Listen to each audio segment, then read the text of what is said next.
Now, the PSNI believe these men made their way back over the border into Derry. Mm-hmm. They have identified who they suspect was involved. They believe that, and many of them are very dangerous dissidents with convictions, previous convictions, very Mm-hmm. dangerous individuals who hired their services essentially out for money, Mm-hmm. and were on a promise of money. But that local element we talk about, the paymaster, is far closer to your home and your community that I'm Yeah. sure you feel comfortable about. Absolutely. It's clear there is somebody locally who has hired them as enforcers, or Yeah. Mhm. we don't know, were they told to go in and do that? Did somebody lose control? Yeah. You saw the results, which I'm sure will live with you for the rest of your days. Mhm. Deborah, what actually had happened, I'm sure, took a while to come together Yeah. from the other family, your sister Tanya. Yeah. Did she see and hear what happened to Charles? She had heard, She had a commotion, didn't she? She heard a commotion and it woke her from her sleep because Tanya was She'd been on night, so this duty was, the night yeah. before, yeah. So she was woken from her sleep, and she says when she woke from the ruckus, she heard a crack, and she says that now she knows that crack to be the cracking of Charles's skull. And she said that when she went out to help, someone shouted, "Boys, there's a effing woman here," and more than 2 or 3 men grabbed and manhandled my tiny sister, who what I would describe as a whippet, because she is like 5 foot nothing and so skinny, and she's not anywhere near prepared for that kind of horrific carry on there. And they manhandled her. They threw her in her bedroom. They told her held a gun to her and told her that if she didn't stop screaming, that they would shoot her brother dead, while they were in beating the head of her brother. They also, one of them was beaten, while they were beating Cha, one of them was also beating Daddy, looking for information about, they went specifically to a safe in our hallway that used to have, to an attic in our hallway that used to have a safe in it many, many years ago. Like, I'm talking a long time ago. It's not there anymore. But they went to get the safe. The only thing different from many, many years ago and now is that we got a new staircase put in place. So there's a different key to get in. You actually need a key to open it. You don't just pull it down. Right. Where we kept the key to open the attic itself, they couldn't find it. And that's what they beat the old boy looking for. They were still beating Cha So the whole time. knew there would have been a key at one point? They tried to get in, you see, and they couldn't. So they wanted this key. And that's what they beat Daddy for, but Charles, They they didn't ask Charles for the key. They were beating Charles's head to pulp while they were asking for the key. And then it was while one of them went upstairs, like they were told what the key was. Like, there was no hiding nothing from them. It was like, there you go. What do you want? To go ahead. They went up. By the time that they had asked what the key was and they got up to the attic, the one who done it, some of them in the group said, "Is he dead?" And they all panicked and started running out of the house. And that's what Tanya heard. And also, one of them verbalized why they were there. Yeah, that's correct. When they came in, they did make an announcement when they came in, and they made a very specific announcement. And that was a very personal thing. Very personal, very specific. And the guards, it really does boil down to one situation, an isolated situation. Yeah. And it also coincides with the death threats that we have been, we received 4, maybe 5 death threats. Mum still at the end of that, they said they would beat Daddy, they would beat Charles to death in front of Daddy, which is what they have gone and done. And they said after that, don't think you're safe to Mum, that they're coming for you. And like, as far as they all those threats were made under the same, I don't know what you call it, paymaster. And we have passed all this information on to the guards, and like 2 parts of their threat has been fulfilled, and they're still sitting up. Doing nothing about it? Like, I don't know if the guards are doing nothing, but I know what they're doing as sure as hell isn't enough, because these people are still down the shop buying milk and bread, and they're still sitting up with their gin and tonic, watching the telly at night time, and eating and drinking and walking and talking and moving at their own accord, which my brother can't do. They're scum, they are. But they should definitely be ashamed of themselves, that's for sure. Absolutely ashamed of yourself. And so is it your belief that they went in with the intention to murder your brother? Yes. I believe that I believe so. certainly one went in with the intention to murder my brother. I definitely believe that, because I believe that the others, according to what my sister said, the others were focused on this imaginary believed safe to be up in the money. attic. Yeah. Yeah. And Which I, they have which was obviously been there in told. the past. Like that's why we even more believe like that it's pointing to this direction, because that safe was there in the past. But only certain amounts, There's really only certain close people would would know have about known that. that, Known that, yeah. But like, so the other reason why I believe that there was one person there that wanted to do it is because one person guided the other four around our home, and one person said, that's the attic there, and the one person said, where's the key?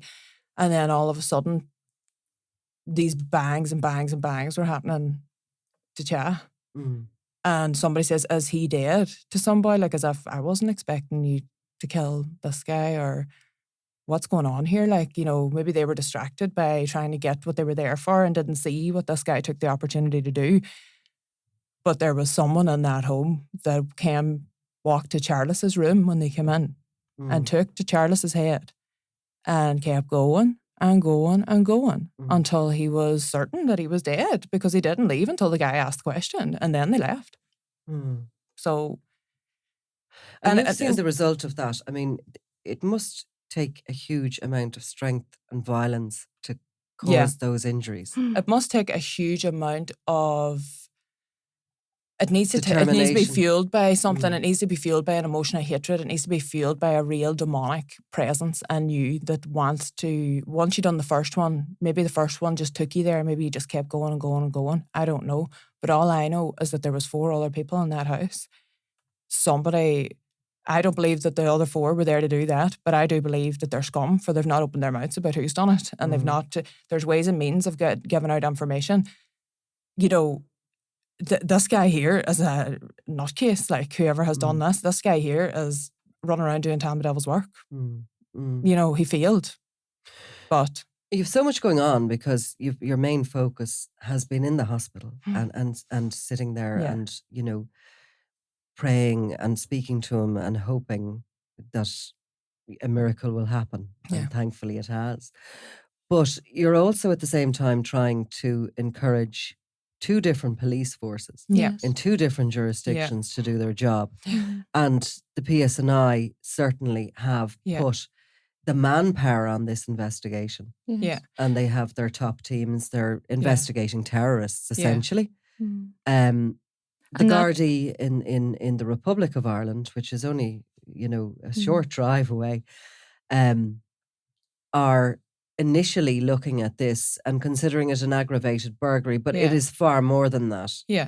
This is, as we've spoken about, a paymaster who has brought somebody in from another jurisdiction, brought 5 men in, armed with iron bars, essentially, you believe, to kill Charles and to take the money as well if they found anything in the house. How have you found the 2, dealing with the 2 different forces, and are they working together? So the PSNI have been great to work with, is what I'm going to say. They have gone out of their way. They've captured 2 suspects, and those 2 suspects are now out in bail. There's 3 still at large. They have a team of 20 detective inspectors working on this case. They also 2 have teams, actually. that's one team of the serious crime squad or something like that, and the other one is the terrorist team, and there's 20 working on that. Whereas the only contact I've ever had with the guards is with a family liaison officer who has told me that they can't tell us anything about it. He's told us that they weren't going to take our statements until 3 weeks after the fact, because that's when everybody's statements are the best to get, 3 weeks after it happens. And telling us that we're delusional if we think that they can come up to the Royal to take statements of us, even though the police facilitated that to happen through me, not through the guards, but through me actually going out of my way to make it happen when my brother fought for his life minute by minute. I also understand forensics took an awful long time, and I'm still waiting on the date of when forensics actually took the forensics from the scene to the lab. I don't have that date yet. I've been told it could have been days, it could have been a week, it could have been weeks, for all we know, from the lead detective in the case. Still don't have an answer. I've written on about it several times. I still don't have an answer. most recently, when we asked for a most recent update, the PSNI said that they had information to update us with to contact the guards, and the guards would update us. But the guards, our new family liaison officer, who is at least okay to communicate with, the information she's been given to tell me is that she can't give us any information on the case because it's too sensitive. And then whenever we wrote in for an update, they've also been asked just to contact me only as well to try and stop stress, because the guards are going around asking 50 million different questions. People that aren't even in our family about what's going on here. They actually rang the hospital without our consent to check on how Charles was. Not the police, sorry, but the guards done that. It's just been a never-ending saga with them, really. But we did have a meeting, and they have decided to finally recognise Chaz's case as an attempted murder case, which would have been a murder case had Mummy not gotten her ambulance there at the time that she arrived. But the fact is that the guards from the outset, the night on the 20th, they held a meeting in our community saying, sure, you have neighbourhood watch. What if the people within the local community are in that neighbourhood watch? Have the guards ruled that out, or did they just assume everything's going to be fine now that they got what they wanted? Because that's what seems to be happening. The guards think, oh great, we'll be quiet now for 6 months after this bad crowd get what they want. We'll just keep these other ones quiet because they're too busy to fight us all the time. We'll keep that family quiet, and these ones here, we'll just have to try and accommodate them. And I think by virtue of the guards' fear of these people who have been harassing us, they've made so many mistakes over and over and over again. And have you had to make complaints to the Garda Ombudsman, or we have tried to make complaints, but nothing has ever been done. We're speaking with Kieran on how we're going to proceed with that, and that is going to depend on how they handle the investigation with Charles going forward. Yeah.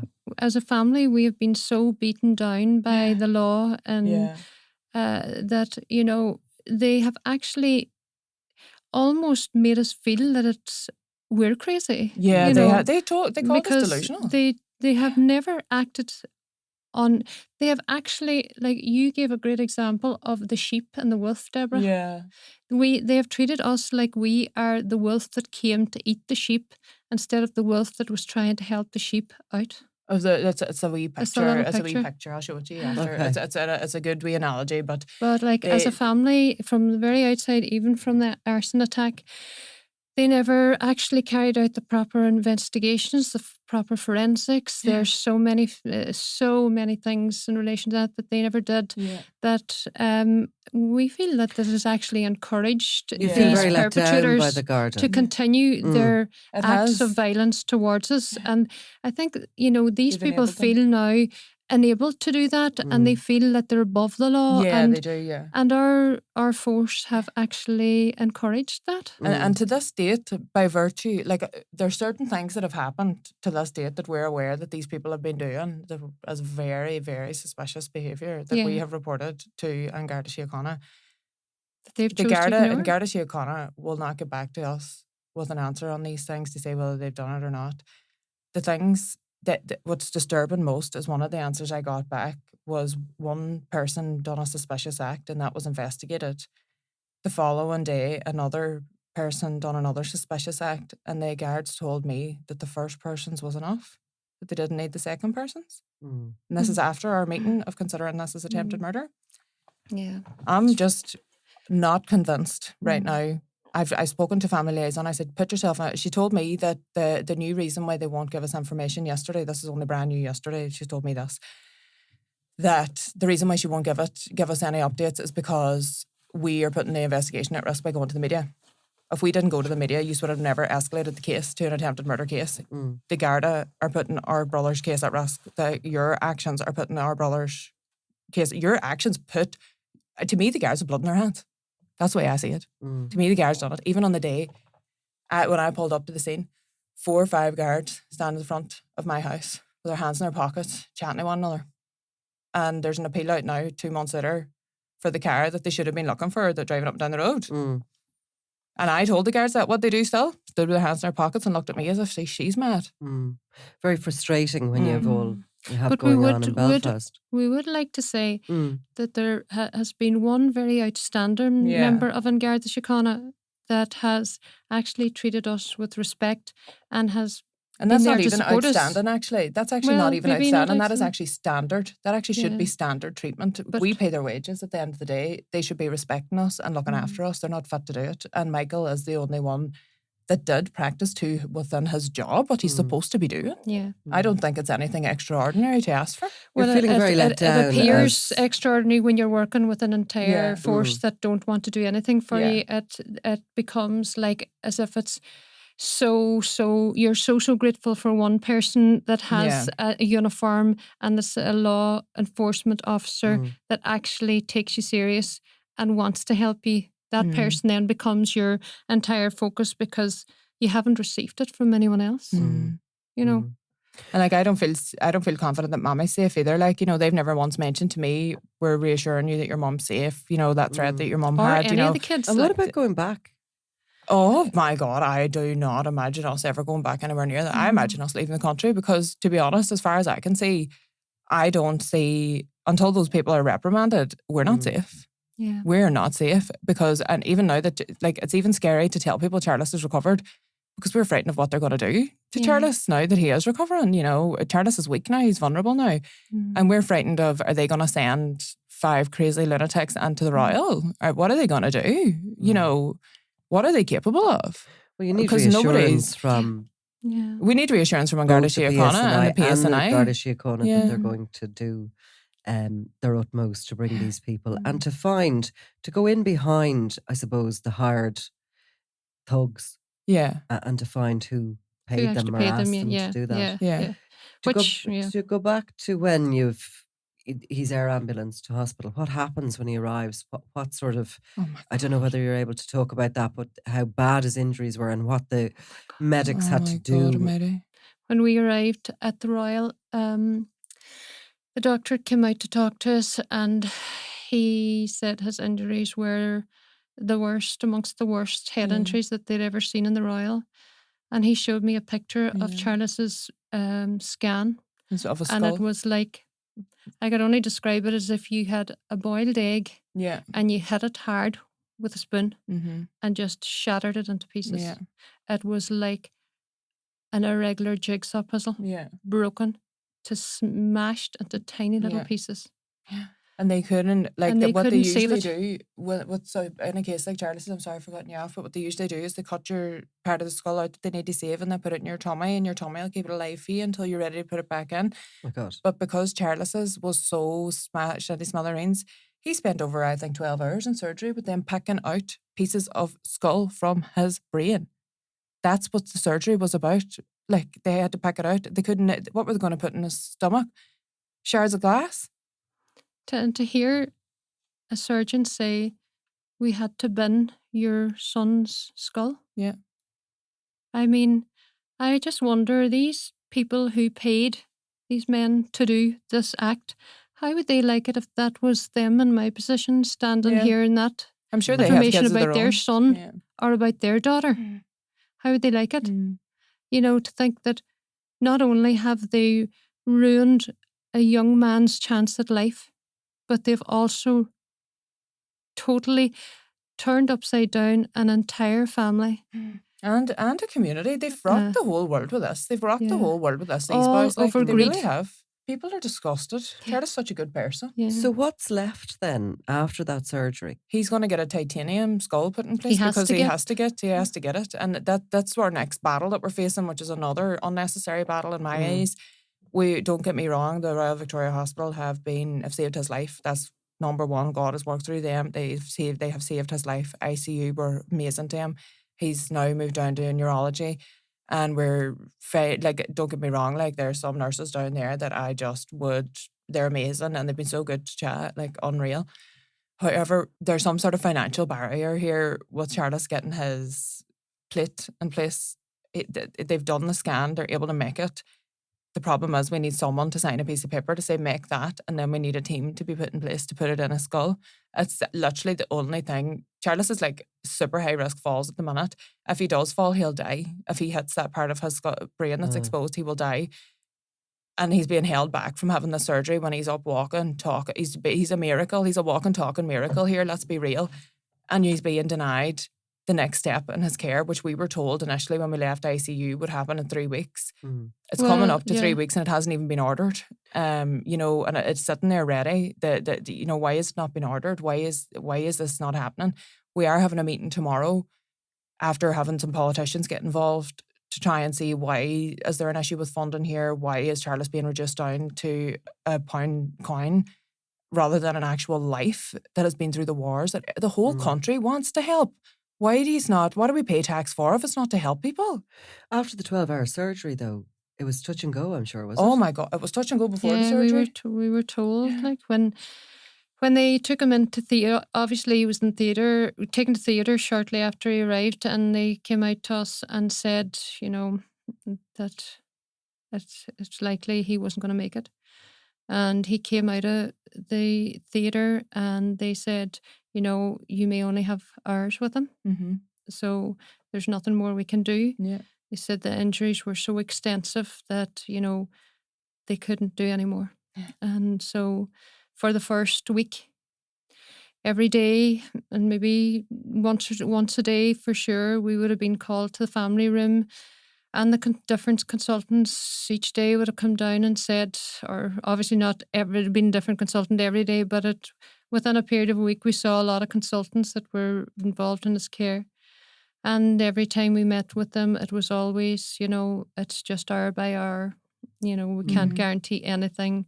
You know, his injuries are horrific. He's just not going to make it. And they were saying that, like, his behaviour displayed the likes of people who, when they come out of surgery, their pressures then escalate and they go up and then they come back down again. For poor Charles, because his injuries was so extensive and the bruising to his actual brain tissue itself was so extensive, Charles's pressures in his brain shot from day one, and they've maintained high for over 3 weeks. It was horrific what my brother's been through. I have to say, like, as hands down, the absolute biggest, most horrific suffering. And I've seen Maria suffer, and you see Maria suffer. We see Maria, Mommy seen Maria come out of 7-hour seizure and survive it.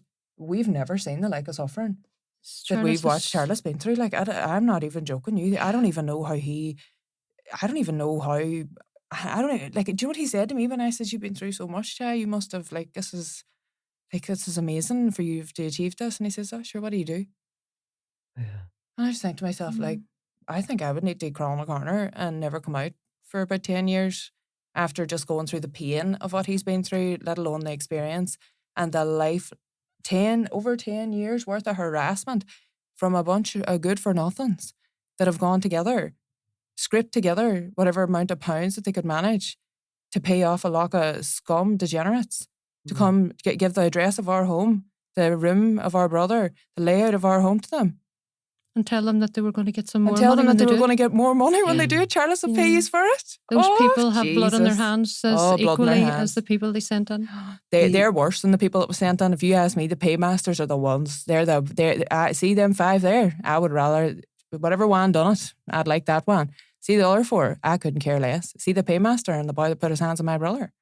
They're the ones that want to be brought to justice, and they're the only ones I'm interested in. I know the PSNI are looking for the 5, but in Garda Síochána should be looking for that group that they're well aware of and they have a long history with. And if they even charge them for one of the crimes that they committed on us in the past that they have evidence for, they could put them away for that instead. But they're not going to do that, are they? As the days went on and he was surviving as such, I mean, you're out of that immediate sense of, you know, being called in and you might only have a few hours with him. Are you fearful of brain damage and how, if he did survive, how he was going to be? Yes, well, I suppose, Nicola, that question I never asked of the consultant because I didn't want to hear it. Yeah. Didn't want to hear the answer. And I just focused on the fact that he was alive and his heart was beating and blood was circulating through his body and he was there with me because I wouldn't be able to survive without Charles. I just couldn't live my life without Charles. He's so important. So important to us. He's so important to me as a son and as a close friend. And he's so important to the girls because he's so supportive of them. And we are all supportive of him too. And I just couldn't live life without him. And I just want him to have a long and healthy life, and for him and Charlotte to have a lovely life together. And I want to see their children. And I want to help them rear their children. And these people have almost taken that away from them. But they didn't. They didn't get the chance. And like, that's a big thing, is where faith comes into. Like, that's where we have to remember that God did a thing here. You know, we have to remember that when do you ever hear somebody getting a beating and the whole country come behind praying for them? I've never heard tell of this in my life. There's plenty of other people lying in ICU with their brains and bits. And my brother is the one that had an entire country pray after him, had Canada praying for him, had Africa praying for him. I don't even know anyone in Africa. And I couldn't believe it. An African minister come on praying. I was like, who under God is this person? My phone just didn't stop ringing with people praying. And there's a lot of good people out there that have come to That's the biggest thing, and it's the goodness. Thank God the goodness has outweighed the evil. And I always had faith my brother would be perfect, and I always had faith he'd walk out of hospital with me. I did have a fear that he would not be his character, because his character is what I love most about him. And that was what I was most afraid to lose, because, like Mammy says, he's everything to all of us. Unreal, like. He's irreplaceable. He is irreplaceable. And when you meet him, when you have the chance to meet him, you just will love him, because everybody loves him. Like, even the last day, the care assistant was taking his bloods, and whenever he had finished taking his bloods, Charles leaned over in the bed and patted him on the back and said, verbalised with his lips, "Thanks very much, sir." You know, he is like, I mean, he is just, the love just oozes out of him. Yeah, 100%. Because we don't know anyone with any grit that would have came to Charles and had a one conversation with him that maybe had a problem with him. They wouldn't even have had any grit about them to actually come and face him and say, hey, I don't like this or I don't like that. 2 reasons for it. They don't have the character. Number 2, they don't have any reason to come up to him and ask those things of him, but they make it up with like delusional hatred that they have for Charles. What was the moment that, you know, it's a little bit like a movie or something, that, you know, he's in this position and then all of a sudden he starts. So what was it? How did it happen? Well, the first thing for me was, like, obviously for all this time I've been looking in the bed and looking at a body, and I've been like, that is my brother's body, but is my brother in the body? Like, you know, I've been praying he is. And then eventually physio come one day to get him sitting up, and at that stage he's still just lying there, like, and doing nothing, and they pick him up and they sit him up and he sits with a wee bit of assistance, and I thought, Jesus, that's great there. And then he wanted me in or whatever, and they put one elbow down and the other elbow down, and the next thing, Charles was actively trying to move his own elbow down, and then he was moving the other, and she was like, that's enough now, and he was like pushing himself, and I was like, this is like being at the gym with Chad. Like, he just pushes and pushes, he keeps going, he's just stoic, he's determined, full of character, and he's like, no, I'll get it, and I could see his facial expression, like, no, leave me, I'll get it, like, you know, and I could see bits in him, and I just thought, that's great, like, so good. And I told Mum and them, and then obviously we were so scared that this wasn't going to keep happening or what was going to happen, and then the next thing, he sat up in the bed, and then the next thing, he sat on the side of the bed, and the next thing, he stood up, and the next thing, he was walking, we had dragged his right side of his body, and the next thing, he's lifting up his legs and his arms, and he's no bother with us dragging the right side of his body, and the next thing, he can mime his words and communicate, and the next thing, he gets his, like, he literally his trachea out yesterday, and he's speaking. And were you, like, wondering, is he going to know me? Is he going to... I was scared he wasn't going to know me. Yeah. I was frightened about that. I was, like, because even if he did remember me from another stage of life, like, maybe he doesn't know I'm familiar. Maybe I've grown up so much since the time he's remembered me. I was thinking a lot of things, like, and I have a very special relationship with Chad, like we always have done.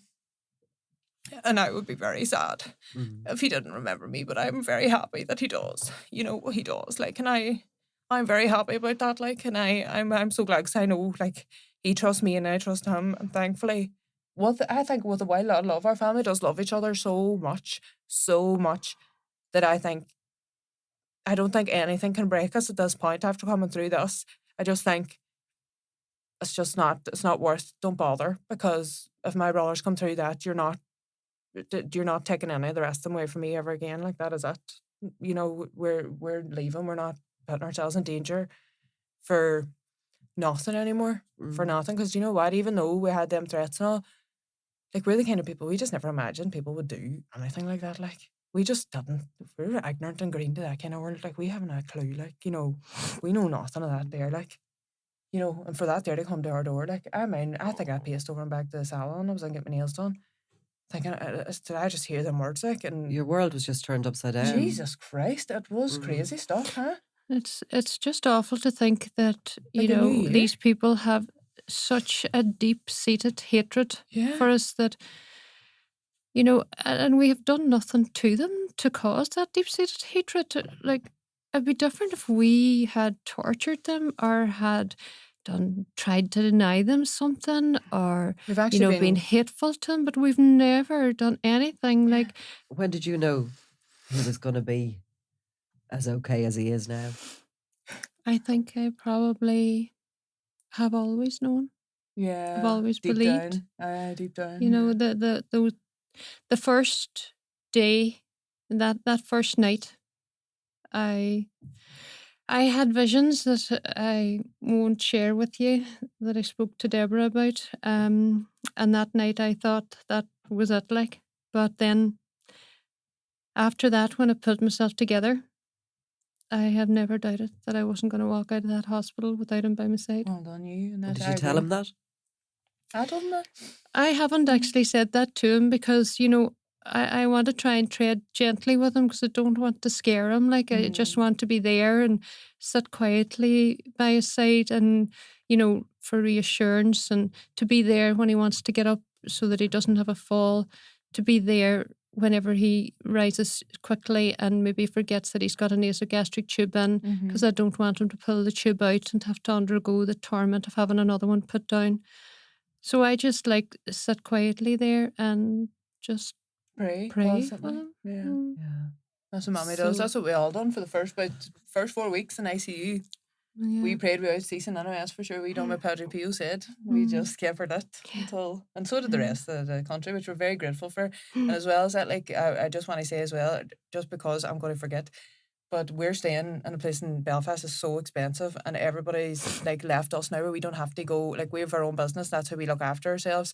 We've just like closed the doors. Our clients have been very gracious and patient with us, like, and thank God it looks like we'll be coming back soon at the rate Charles is going, like, which is lovely to see. But we just want to thank everybody for supporting us like that financially, because we, like, it's well expensive and like it's just taken a massive burden off us, and it's allowed us to be here for Cha, and it's allowed Cha to recover so well, because having a constant sea of love around you with people you can trust and people that always have supported you your whole life is going to help you recover, like, you know, and they allowed us to do that for him. And I think that, you know, the fact that it was only just, I think, maybe was it last night or no, it might have been the night before, that he was lying and like obviously one side of his head, his skull is completely gone. So, you know, the first day that he was actually able to walk to the bathroom and saw himself in the mirror, he actually, I don't think he even realised what he saw. Yeah. But then the second time that he walked to the bathroom and looked in the mirror, he looked at it and didn't say anything. But I knew that he had noticed it. And they asked me And then a couple of nights ago, he was lying with his head like this here at the side of the bed rail, and he says to me, "How are they going to fix my head, Mum?" Yeah. And I just thought, Said the can you same to me. imagine if he was lying there and nobody beside him and no family member to ask that question to, or to reassure him and, you know, and just say, look, you're going to be fine. You'll never know that anything happened to you because You'll be the perfect. surgeons are so good and they're going to be able to make it all better for you. And You it's know? just the fact that, like, Cha wants his head fixed. Yeah. And it's like, the poor boy's done nothing but work hard his whole life and graft his whole life. He's already been sick. It's like he's taken on this horrific assault and protected our whole family. And it's like, my God, like, we're actually saying, here's the $5,000 to make the plate. Why we not sign the piece of paper and get the plate made? And then, like, can we not just get a team in here? If you see the best about, why deny him the best treatment about? If you see the best, give him the best. If you say, don't tell us you see the best and then say, go now to some shithole and get it done there. It's not going to, it doesn't fly with me. I want it done by the best. I don't want to go to get rehab in some place if it's not good enough, I want to go to the best place because my brother deserves the best, just like everyone else who is in that system, like he's in now gets.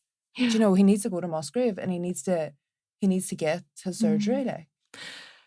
And A couple of ASAP. mornings ago, I was in the canteen because obviously, you know, there are times when I have to walk out of and leave Charles' side, but then there's always someone sitting with him for doctor's rounds or personal care for other patients, etc. But I was sitting in the canteen having a cup of tea, and one of the consultants from intensive care came over to me. And he said, "How's Charles doing?" And I said, "Oh, I just can't tell you how well he's doing." And he told him the things he was doing. He says, "You know, I am going to come down and see him because when patients progress like that, it makes our work worth doing." And he just said, he says, "I knew that young boy was going to do well." He says, because he says, you can always tell by their progress and by the family involvement around them how they're going to come on. And, you know, then it's so nice. It was so nice for me to hear that. And I knew it anyway myself because, like, obviously that is what you want to see if you are a surgeon and you're blessed with hands that are so intricate that you can, and a brain that's so intricate that you can actually open someone's skull. But I think, and I will never, ever forget the surgeons and everyone in the Royal Victoria never will I ever forget them for doing what they done, saving my son's life and doing such a good job at it. But to hear, for a parent to have gone through this and for siblings to have gone through this and to be told on the day that you're leaving the intensive care unit by 3 neurosurgeons that, you know, your son's going down to the next ward, he's going for imaging, where they will measure in detail the area that needs to be replaced with the bone flap, that it takes a maximum of 2 to 3 weeks for this plate to be ready. When it comes back, he will be on the list for surgery and he will be going to Musgrave with his plate in. And then that's Thursday, Friday, Saturday, Sunday, Monday, 5 days later, to have a meeting to say, oh, well, there's no funding. We've no money. Not our responsibility. You know, we can't look after our own patients, so we're not going to start looking after patients from Northern Ireland with no GPs. And then we got him a GP. That GP wasn't good enough, so we got him another GP. And now we hear nothing, and now we have to wait another week. Management in the hospital, and a whole big palaver of people Like, while we're trying to actually invest our energy in our son and actually allow these people who are excellent to actually take credit for their work by completing I know, just complete it, That's all. And like, and it's the next step now, and really, it's the of next his step. recovery. And it's what he deserves because he didn't deserve to be here. And I know that's not the surgeon's fault by no manner of means. And the reason, part of the people who are to blame for this are our law enforcement force who allowed this to happen by facilitating these people to run crazy with the law and to get off with ridiculous claims and ridiculous stories. And they just facilitated criminals to continue. It seems that out of all of that incredible hatred and force and jealousy and whatever was in those people's minds and that guy's mind when he did that, you've found, or you've certainly, I can hear, and I'm sure everybody listening can hear, this overwhelming sense of love. My God, from your family, and he's very lucky to have you guys. And you know, we're lucky to literally dragged you guys away from the hospital so as we could come here because it's not possible to record there. There's people sick, and you know, other people have other things going on. But you know, it was really worthwhile. Everybody hearing this for lots of reasons, but particularly, I mean, you've a fabulous family. Your relationship is amazing, and obviously your strength has brought back your son. Yeah, I think so. Mummy's put a lot of strength in all of us, and Charles will be very much like Mummy, very, very much like Mummy's character, very much. But we continue to wish him the best, and I will say, anybody with information on this to contact the Gardaí. You have a legal firm as well who are open to taking any calls, anyone with information, Madden Finucane Solicitors. They have offices in Derry and in Belfast. And the PSNI as well are investigating. So you do have two different forces, two different things going on. But we wish you continued and his continued health, and hopefully, the Gardaí will continue to investigate who paid for this. As well as just thanking all the staff in the Royal Victoria Hospital, we'd also like to thank the PSNI for their great support. Yeah, they've been very good to and us. their understanding, and the people that they've sent to take our statements have practically almost been crying, listening to the story, Yeah, and they've they've been been praying amazing. for Charles, and they've been so humane and so normal and just so proactive that we can't thank them enough. The PSNI don't get too much praise on Yeah, this but that show. is the truth. It's true. Everything we're It's true in saying this today case. is the truth anyway, and that's if they were bad, you would know. But thank you both so Thank you much. very much. Thank you. Thank you. Robbie Lawler was out of control. This is Double Cross, the murder of Robbie Lawler. It was going to be an all-out war with him in the middle of it. Crime World special investigation podcast based on my new book, Web of Betrayal, wherever you get your podcasts.